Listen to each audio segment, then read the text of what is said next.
you, Mr. Chairman. Mr. Malone, welcome, and my two Republican colleagues, I welcome you also. You know, Mr. Malone, I had an opportunity for several years to sit over there and to hear you and Mr. Rangel and Mr. Andrews come and provide us legislation exactly as you've talked about that passed. And when we read the legislation, we would read that the government would arbitrarily undercut the cost of health care and allow people to opt out of it to make it attractive to employers to opt out of providing health care for the benefit of coming to the government plan.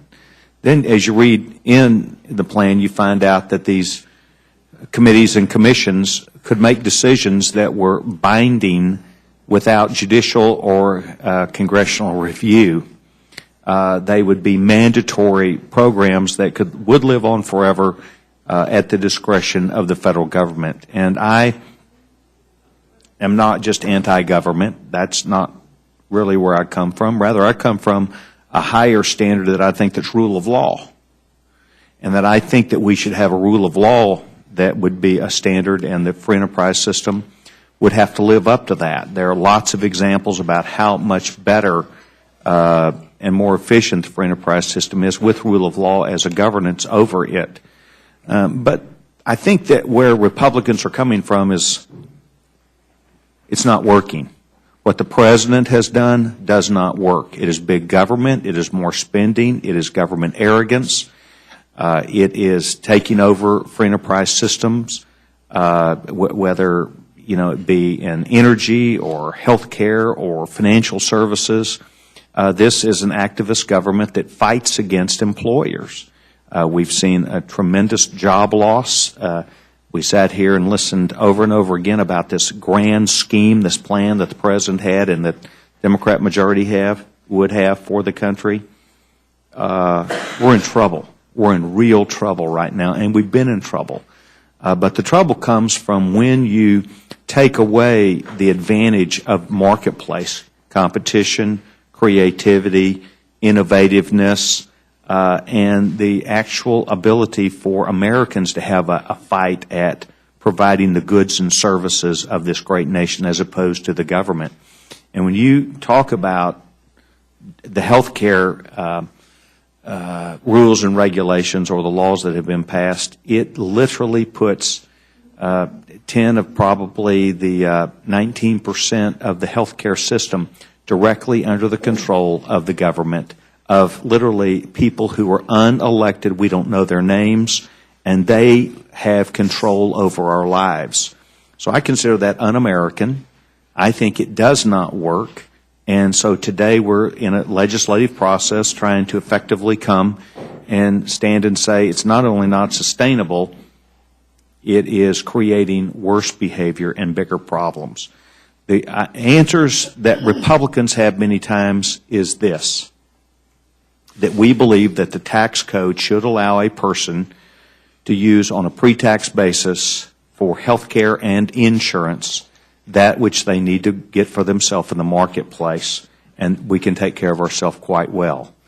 I don't have to run it at you today. I have a disabled son. I have a Down syndrome son, and I'm very concerned about those who cannot take care of themselves.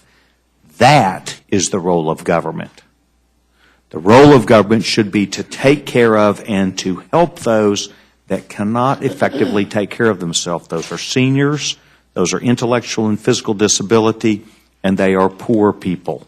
And when you involve the rest of everybody else and throw them into the mix, you diminish our ability to have a health care system that is leading edge and the greatest in the world.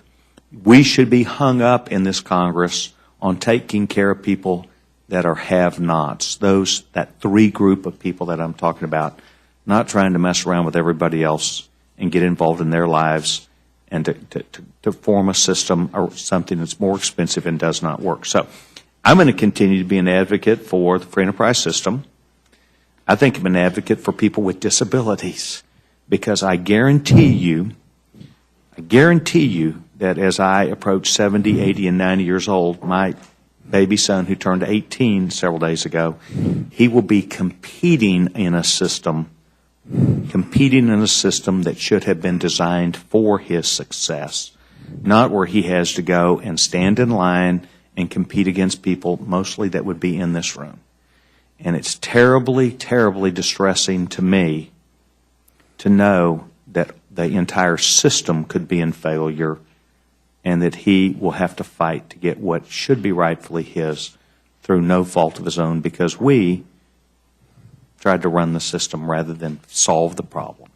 And so I strongly believe in what we're doing. I strongly believe that if we do not allow the government to set the standards, whether it be when women get breast cancer screening or men get prostate screening, if we allow medicine and our doctor and common sense, as opposed to somebody who designs a system of how you can pay for it, as opposed to the outcome.